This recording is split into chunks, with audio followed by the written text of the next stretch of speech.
Hello, calculus students. We are going to dive into really formalizing this idea of finding the volume of a solid of revolution that is addressed in lesson 7.2. So we are going to focus today on the disk method, and then tomorrow the notes will be in 7.2 and we'll look at the washer method. Okay, so be thinking about our Hostess cupcake from yesterday and how all of this kind of comes full circle. So starting, it says, one important application of integration is its use in finding the volume. I'm going to try to do a little more typing. Okay, of three-dimensional solids. In chapter 4, we saw that we could find the area, and in 7.1, we found the area between two curves. So now we're taking it a step further and we're finding volume.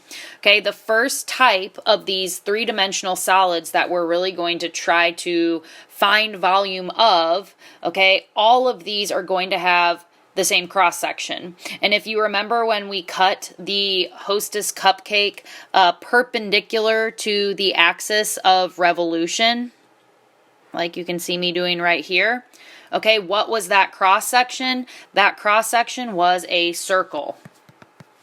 Okay, so with all these cross sections being circle or a circle, we can kind of use a similar approach when we find the volume of all of these three-dimensional solids that you can see. Okay, so when we're talking about trying to figure out cross sections that are perpendicular to the axis of revolution, all of these pictures right here, they've already drawn that axis of revolution in for us. So now what I want to do is go through each of these pictures and draw our perpendicular cross section, and hopefully you can visualize a circle coming from all of those slices. So if I would take my knife and slice this first solid, okay, that is perpendicular to the axis of revolution, you could picture taking it apart at the slice and seeing a circle. Okay, from here, you can see that our perpendicular slice on the funnel would be circular. And then we're looking at this pill next, and if we try to do a perpendicular line to this axis of revolution, okay, slicing through the pill would continue to make a circular face. We can slice through the bottle perpendicular to the axis of revolution. And of course, on this cupcake, we can picture that slice, and then kind of a look ahead, we can picture that trapezoid that we rotated about the axis of revolution. Okay. So, if a region in the plane is revolved about a line, okay, the resulting solid of rotating or revolving a two-dimensional shape around a line, that is known as a solid of revolution. And I have been using that term yesterday and today. Okay, the line, I've already been saying it, is called the what? The axis of revolution. Okay, and it's important to always establish your axis of revolution because that helps you set up your problem. Okay, so kind of using this idea, let's go ahead and try to create what most consider to be the most basic solid of revolution that we can form by taking a rectangle, rotating it about an axis to form a cylinder. Okay, so what we're going to do is we are going to create the axis. I'm going to make mine horizontal. And then we are going to draw our cross section when you're envisioning the cupcake being split up into fourths or quarters.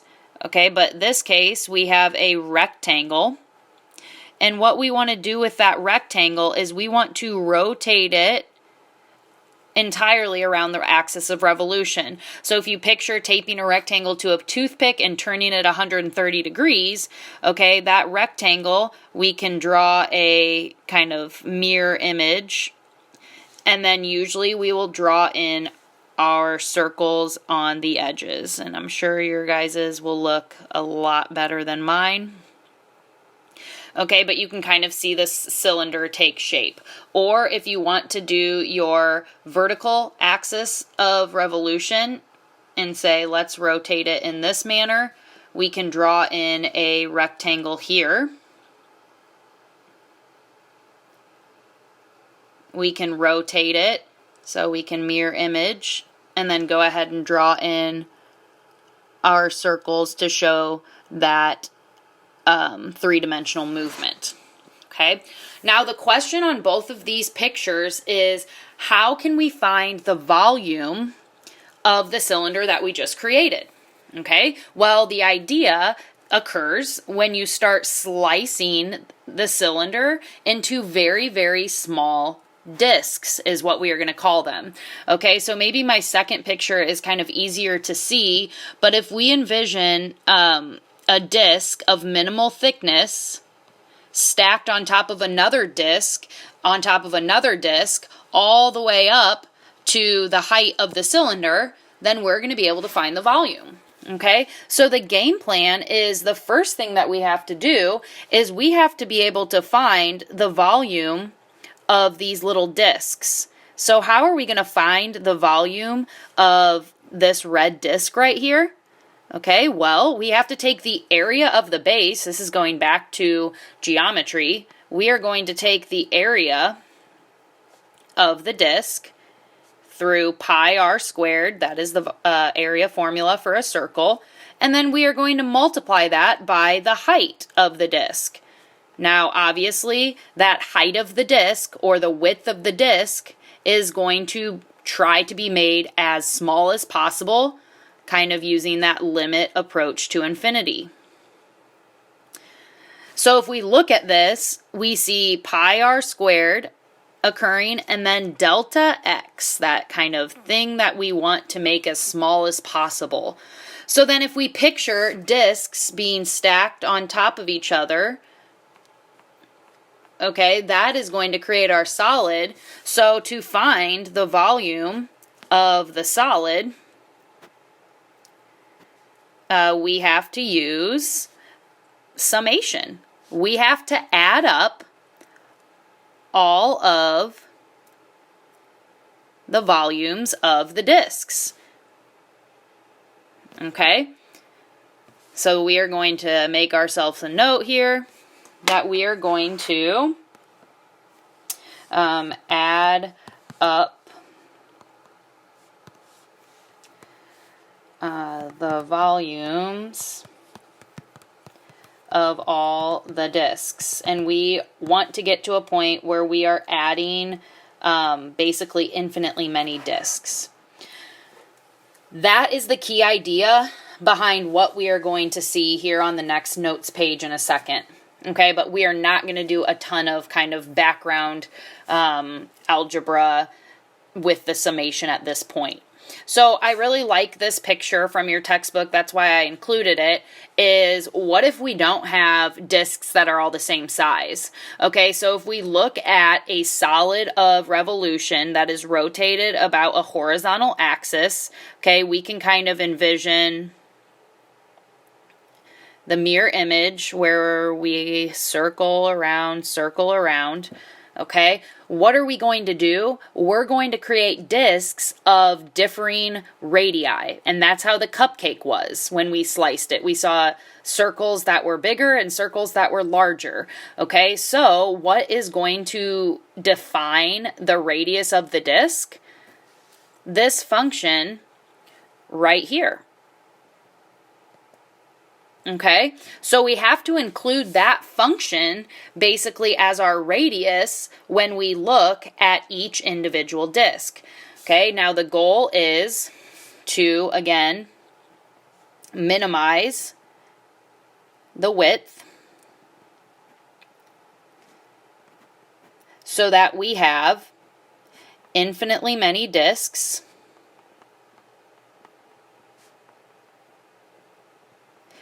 And when we have infinitely many discs, that will then create our smooth curve. So if we want to just kind of redraw it again, we won't even see the discs. We will just see our smooth curve. Okay, so how are we going to do this? The good news is it's pretty simple, even though it's a very, very complex idea. Okay, so this is the disc method. And we use disk method to find the volume of a solid of revolution. And it depends on which axis you are revolving around. So a lot of the time we use the horizontal axis. Okay, so if we are finding the volume of a solid that is created by revolving around the horizontal axis, that volume is always going to be found by taking pi times the integral from a to b. And A and B are going to always be found on the axis of revolution. So this is your axis of revolution. And we are going to look at the function that defines the height of the radius, and we are going to square it. So this is like pi r squared, and we are integrating with respect to the axis that we're revolving around, so dx. So everything has to be written in terms of x. Okay, so this function is what's going to differ problem by problem, and that is always going to be what you draw your rectangle to. So if you notice, when we're finding the volume around the x-axis, our representative rectangles are perpendicular. This represents the cut of the knife. Okay, we're cutting through the solid to see those circles take place. Okay, now on the other end of the spectrum, we can also rotate around the y-axis. So in this case, everything is going to come from or be written in terms of y. So I have pi times the integral. Now my limits of integration have to come from the y-axis, so c to d of r of y, okay, because y is going to be the variable present in the integral. We square it, so like pi r squared dy. Okay, again, my rectangle is always perpendicular to the axis of revolution. Perpendicular.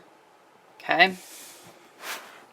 So we're going to go through 3 example problems. You're going to have some in your homework tonight, so really focus on the process and what is different about each of these problems that I've chosen to put on our note sheet.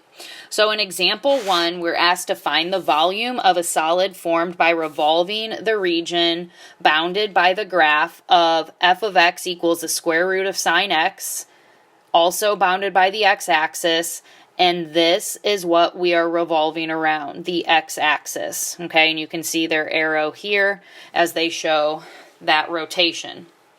Okay, so as you can see, they've drawn in our representative rectangle that is perpendicular to our axis of revolution. So we are going to set up our integral by taking pi times the integral. Okay, and we can see that we are going from 0 to pi, if you read carefully on the note sheet. And now, what is the function that defines the height of each rectangle? Okay, if you'd want to know how high the rectangle is at pi over 2, you'd plug pi over 2 into the function square root sine x, and then we have to square that. That defines the radius, because then we are going to take this and we are going to rotate it, so the discs are going to form by those rectangles being rotated around the x-axis. Okay, so now we're going to go ahead and clean things up. Now you might wonder why square roots show up so much in these types of problems. Well, what's the square root squared? That breaks out sine x, so suddenly the integral becomes less intimidating. And from here, we can go ahead and integrate. So the integral of sine is negative cosine. So we have negative cosine x dx. Or sorry, not dx. We're going from pi, or 0 to pi. Okay, and then we now can go ahead and take negative cosine of pi, and then subtract negative cosine of 0. So we have the cosine of pi is -1, but a double negative makes a +1. And then cosine of 0 is 1. So that's -1, but then we have another negative, so it's a +1. So we see that 1 plus 1 is 2. So 2 pi units cubed is the volume of this irregular three-dimensional solid. Okay, so it feels pretty cool that we can find the volume of solids that don't have straightforward formulas from geometry. 2 more example problems. Okay, so we are going to go ahead and find the volume of a solid formed by revolving this curve that we see in the graph, and we are going to revolve it around the line y equals 1. Okay, and I must note that they also said that g of x is kind of the bottom, or defines the bottom of the shaded region. So we know that we could find the area of this shaded region, and that's essentially what we are doing here, okay?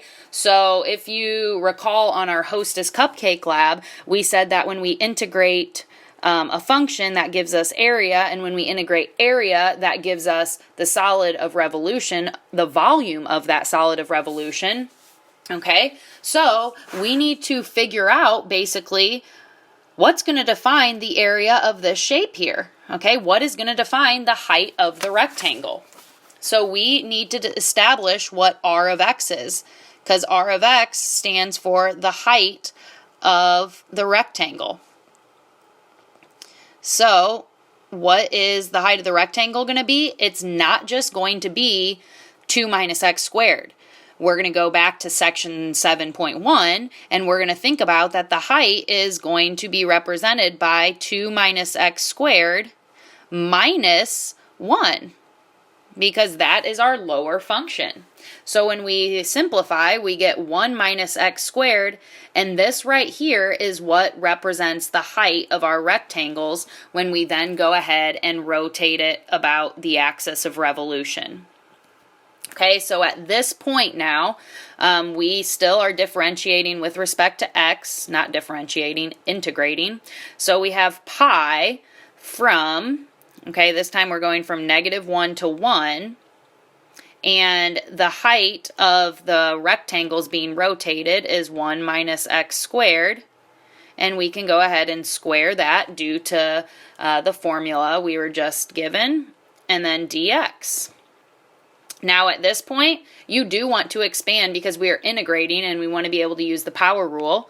So we have pi from -1 to 1, and we get x to the 4th minus 2x squared plus 1, and then dx. So now we can apply power rule. So we get pi and then 1/5 x to the 5th minus 2/3 x to the 3rd plus 1x, and we are integrating from -1 to 1. Okay, and then when you go ahead and plug in 1 for x and then subtract the function or the value that you get when you plug in -1, you can pause me and do this, okay, but we do want to aim for an exact answer, so don't jump right to your calculator, but you're going to get pi times 8 over 15 minus -8 over 15. And that symmetry is not shocking, as you can see in the picture. So when we go ahead and do this, we get 16 pi over 15 units cubed is the volume of the solid that you can see in that second diagram. Okay, so this is the volume. On our final practice problem of the day, okay, we are going to look at what happens when we rotate with respect to the y-axis. So now this y-axis is our axis of revolution. Okay, so we're envisioning kind of the diagram coming out like this and rotating about that y-axis. So it's going to be kind of a dome shape or half of a sphere, it seems like. Okay, so in order to do this, you notice that the slice of our knife, the related rectangle, is perpendicular to our y-axis. So we need to look at our function, which is written in terms of x. So we need to do some work to get this written in terms of y. So if we square both sides, we have y squared equals 16 minus x squared. Then we can go ahead and let's see, move our 16 over. So we have y squared minus 16 equals negative x squared. And then we can go ahead and divide by negative 1. So we have y squared plus 16 equals x squared. And then at this point, we want to take the square root. So we see x equals plus or minus the square root of y squared plus 16. Okay, but notice that we're in the first quadrant, so we can ignore the or minus portion. So really, we are going to focus on the positive portion of that two-part equation. So now we can go ahead and integrate, and again, everything comes from the y-axis, so we have pi, and then our limits of integration are going to be 0 and 4 from the y-axis, so 0 to 4, and we are going to look at integrating the square root of y squared plus 16 quantity squared dy. Okay, and notice again my picture, I'm rotating around the y-axis. So squaring a square root is nice, you're going to see that a lot. So we have y squared plus 16 dy. So then when you do the integral, that pi hangs outside, and we have 1/3 y cubed plus 16y. And we are integrating from 0 to 4. Okay, and you definitely want to do the math here. And we can see that you're going to get pi times negative 64 over 3. You can pause me and do it. Okay, but always convert back to that rational number if possible. And then we have, when you input, no, this is when you input a 4. I'm getting ahead of myself. So negative 64 over 3 plus 64 is when you input the 4. But then if you input 0, okay, everything's going to be 0. So I can just ignore that. So then when I do the math, I get 128 pi divided by 3 units cubed. And so this right here is the volume of this half a sphere or dome-shaped solid. Okay, so definitely try the practice problems tonight, and then we're going to pick back up on this idea tomorrow, but we're going to look at what happens when that cream filling is taken out of the cupcake. In other words, when there is a hole in the middle of our solid.